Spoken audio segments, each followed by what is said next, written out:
வெளிநாட்டில் வேலை செய்யக்கூடிய ஒரு நபர் தனக்கு உடம்பு சரியில்லாமல் தன்னுடைய சொந்த ஊருக்கு வந்து ஒரு மருத்துவமனையில் சேர்ந்துட்டு ட்ரீட்மெண்ட் பார்க்கும்போது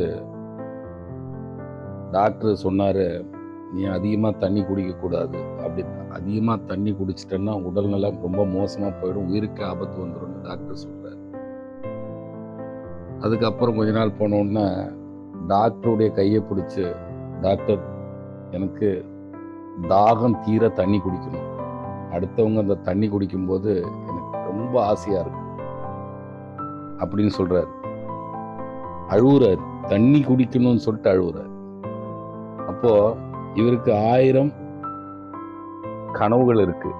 என்னன்னா, திரும்ப வெளிநாடு போகணும், சம்பாதிக்கணும், குடும்பத்தை காப்பாற்றணும், பிள்ளைகளை நல்ல நிலைமையை கொண்டு வரணும்னு கனவுகள் இருக்கு. 1000 கனவுகள் இருக்கு.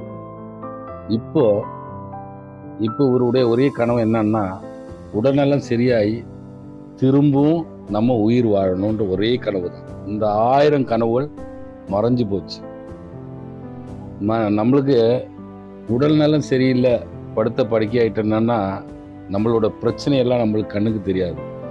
திரும்பவும் வர கனவு என்னன்னா, நம்ம உயிரோட வாழணும், உயிரோட நடமாடணும், எல்லாரும் மாதிரி நம்ம வாழன்ற ஒரே பிரச்சனை தான் ஒரு மைண்டில் இருக்கும்.